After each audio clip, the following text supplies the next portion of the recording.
Greetings, family. My name is Sharon Ann Smith, SAS, and we're live with Revolutionary Cam, and we're delighted to be here in the home of Dr. Joe Beasley with a very, very, very special guest in our midst. I'd like to start by asking Dr. Beasley, whose wonderful home we have the pleasure of being in today, welcoming our friends and our family to a most auspicious beginning. Dr. Beasley, thank you for allowing us to be in your home. It's a beautiful place to be today. Well, thank you so kindly, and it was wonderful getting a call last night about our distinguished guest that's here from Mother Africa. And whenever I hear Addis Ababa, Ethiopia, it always gets my attention. And we talked a little bit about perhaps there might be some time later today that we could get together for a brief chat, and so I'm delighted that you found the time to stop by. We're delighted to be here. And I was just in Addis 6 months or less ago, and en route into Somaliland, where there were some issues. I consider myself, I know myself to be an African, I just happen to be living in this mass here in the United States, but my heart has always been in Africa.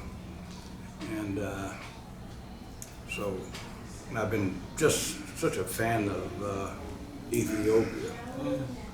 And, you know, we talked some about earlier about the Berlin Conference of 1884.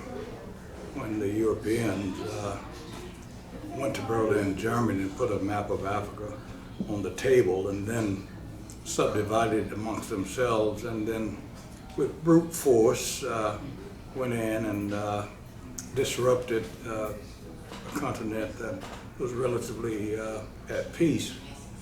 And they've ravaged and pillaged for some time, for many, many years now. And it's up to the young people to continue to fight. I'm 81 now almost, but I'm not tired yet. And so we're going to continue to struggle. But then this wonderful lady that is over public health in a number of locations in Africa. And we're so happy and delighted to have you here with us. Indeed, we are. Our special guest family, our special guest world family, our special guest African family is Dr. Tawabich Bashar, who is from Addis Ababa, Ethiopia. And we welcome you. We welcome you to Atlanta. Indeed. We welcome you to Dr. Beasley's home. Indeed. And we just want you to introduce yourself to our family, because you truly are our most beautiful, beautiful sister. And we're so delighted that you've come to Atlanta for your conference. So tell us what you'd like to tell us about yourself and the conference. Thank you very much, and I'm honored and extremely pleased to be here with you. Mother Sharon, you have been a sister for many, many years, and we continue with the struggle for Africa and Africans. And I'm especially honored to meet Dr. Beasley, who I respect very highly, and whom I have heard a little bit about, but I was especially privileged to know more about him and to establish this connection for our work together in the future. Absolutely. Because be it public health or any other development work, especially that relates to Africa and Africans, requires solidarity and unity of purpose. And I feel that regardless wherever we are, wherever we are working from, as Africans, our heart is always in Africa. Absolutely. And it gives great pleasure and strength for those of us working in Africa to know that there are brothers and sisters outside Africa who, together with those of us in Africa, work hand in hand for the liberation of Africa from all illnesses, poverty, and underdevelopment. The main purpose of my visit to the United States now is to attend the American Public Health Association annual conference. This annual conference brings over 10,000 public health professionals from the United States and also from all over the world to deliberate on issues that are of national importance for the Americans as well as of global importance for those of us working from outside. And for the public health work, especially my area of focus is working in the leadership of the African Federation of Public Health Associations. In Africa, there are over 54 countries. Of these, we have 35 of the countries have their own national public health associations that are affiliated to the African Federation of Public Health Association. And health, as you know, is an individual matter, but it's also global. And if a nation is not well, then the world is not well. That's right. If populations in one country are suffering from one kind of health issue, the rest of the continent is affected. So because of this, the African public health professionals got together in 2011 and organized this federation. It was established in Côte d'Ivoire in 2011 at the WHO Regional Committee meeting that was held at the time. Since then, the Federation has been blessed to have it sitting in Addis Ababa. The government of Ethiopia has endorsed its designation of a seat in the country representing the African continent. So it is a federation seated in Africa, seated in Ethiopia, but representing the whole of Africa. Wow. And when we say Africa, it also relates to Africans in the diaspora as partners as well as beneficiaries of this federation, from this federation. So I feel that it's an immense opportunity for me to be exposed to this big gathering and also to have this privilege of meeting Dr. Beasley, who has an immense background of working for the continent in different areas, and I feel motivated and energized to know that there are such big support and wisdom that are guiding the work that we are doing, and I'm extremely pleased. And thank you, Mother Sharon. Oh, my sister, myself, look. We're extremely pleased. There are some exciting things happening just simply because we showed up in this place. Yeah. Because we are like sandwiching this great man. Yes. You know, there are people out here who've been leading by example for many years. And this is like really like, I think only like my second really time being this close to Dr. Beasley in his home. And previously it was with the ambassador of Ghana. We are Africans, no matter where we are, you know? But this moment in time is so sacred for us, and even those that are in the gathering with us, because it's a divine appointment. Nothing can stop a divine idea whose time has come. Dr. Beasley, you've been sharing such in-depth wisdom and knowledge and understanding with us in the time that we've been here around your remarkable life and journey in regards to Africa and being African. Just share with us whatever you would like, because we just want to continue to sit at your feet and grow and expand and to plan and to facilitate in the liberation of our people. So what words can you share with us?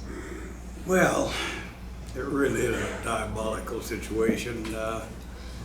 in the 15th century is when the Europeans was restless. They wanted to find a new home, they said, and in the case of here in the United States, they say they were seeking religious freedom. But of course, our study of suggested shown that was not the case at all. They really wanted conquest. And further examining the history, we find that some key decisions that were made.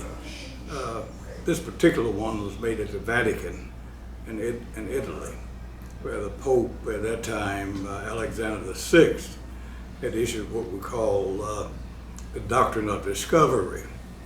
In essence, what the Pope was saying to the monarchs is that it's a big world out here. We don't know whether it's round or flat, but we're going to find out. So you, Christopher Columbus and others, go, and whatever you find, whether it's an island, a continent, whatever you find, then you claim it for Christ, and you claim it for the crowns that sponsored your trip. And so it's diabolical. And so they came into the Americas, and of course there were people here. How can you discover something that's already inhibited? Really? And so in the case here in the United States, Christopher Columbus takes credit for discovering America. And he landed there in Hispaniola, which is Haiti and Dominican Republic now. And some of us, believe that he'd so miscalculated because he really thought he was in India. So some of us surmised he was probably drinking pretty heavy. but nonetheless, he claimed for the European countries, and it's found its way into our Constitution. And so this is a long story, but I think it's a starting point. And then I think to go into the continent of Africa and take out the young people, take out by the thousands, by the millions out of Africa, Mother Africa, that set Africa back. We don't know how far it set Africa back. And then the suffering that those of us that was brought into captivity, a new kind of slavery. I mean, it's a perpetual slavery, which suggests that you and all of your offsprings will be slaves. So it was a most cruel situation. But God has have seen us through, whoever we happen to know him or her to be. And we're coming closer and closer together. And then when we examine after the Europeans said, well, we got enough slaves in inventory now because they're perpetual slaves, so we don't need any more. So in 1807, they cut the trade off. But then the Europeans were known to be very restless. Yeah. So then by 1884, they found a way, all of the European countries and the United States found their way to Berlin, Germany, and placed a map of Africa on the table, and then subdivided amongst themselves. And we say colonialized, but in fact they enslaved Africa, all except the great Ethiopia. Yes. And so we have a special place in our heart for people that refuse, in spite of all of the onslaught and power, they nonetheless withstood. So it's a story that is now being, God is bringing us, whoever we know again, him or her to be, they're bringing us together, back together, not only on the continent of Africa, but also throughout the Americas. And Brazil, where the mother lode of Africans went. We'll be going down there in a week or so. And we're determined for us to work together. Our movement will be global. And I've been trying to talk to friends like Jesse Jackson and Al Sharpton and others. And I'm saying, why are you all continuing every year going to D.C.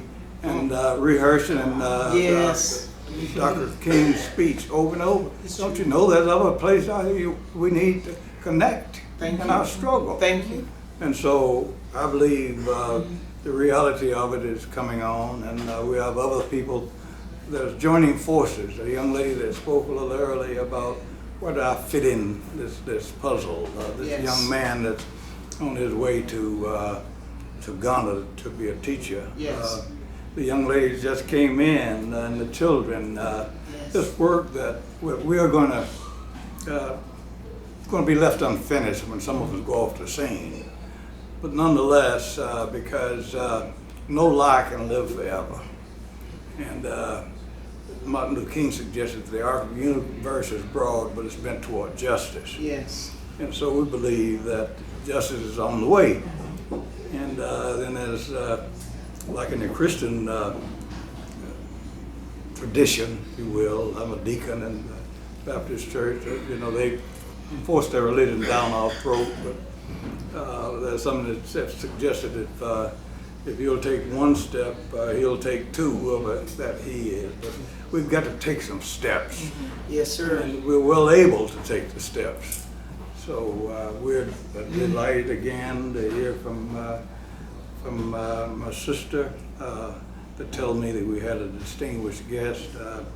And we're always open for Africa. Mm-hmm. And if you notice, you come in the door, we started stringing flags of Africa, and I got one of every country. Yes, you do. I don't want it, so I'm gonna have them everywhere.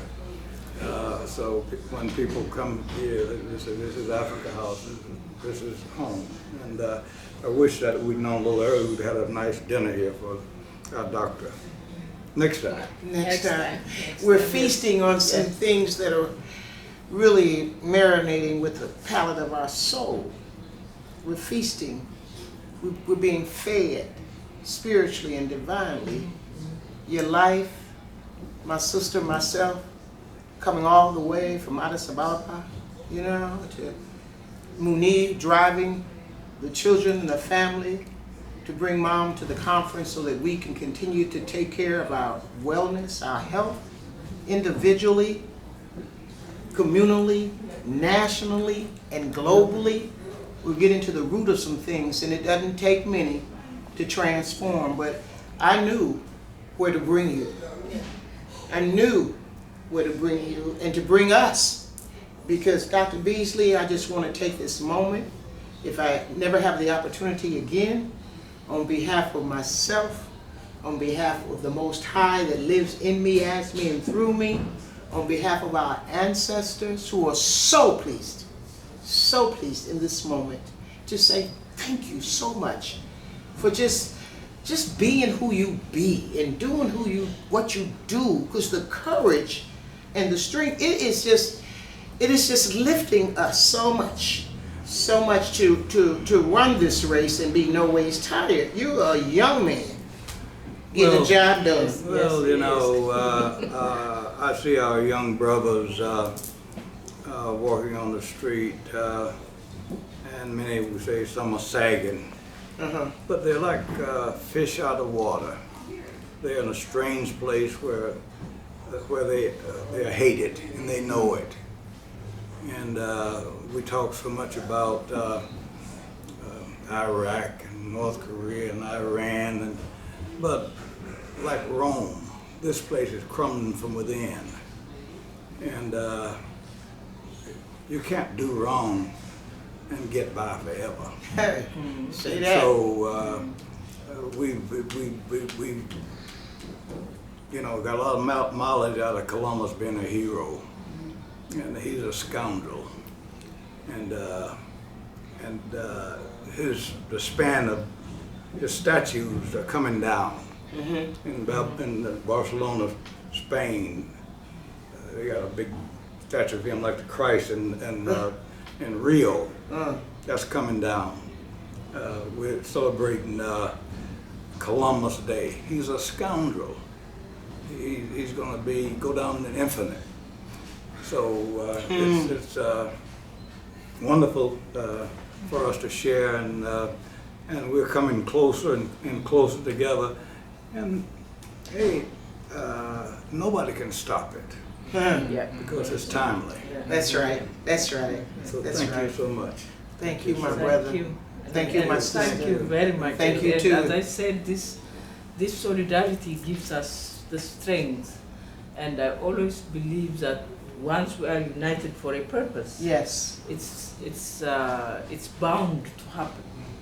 And everything that you have been carrying so far, be it from Africa or from outside Africa, is going to benefit Africans. Africa is going to shine. There is a movement now. Africa is on the rise. Yes. Africa is rising, and truly. And we will continue this work. And the Federation, as I said earlier, the African Federation of Public Health Association, is going to strengthen itself, broaden its organizational power, work with professionals in the continent and also African professionals in the diaspora, so that we bring all our energies together to collectively address the issues that we want to address. And thank you for the Thank opportunity. you so much, and I've never felt more respected than when I'm in Africa. You know, Same here. just as gold Same hair.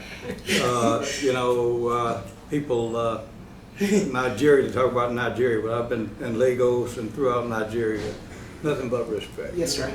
And so. I love it. Like, We have that in common. yeah, indeed. And this is it. Africa for the Africans, Yes. at home and abroad. Absolutely. Thank you. Thank you so for much. Africa, for the Africans. Absolutely. Indeed.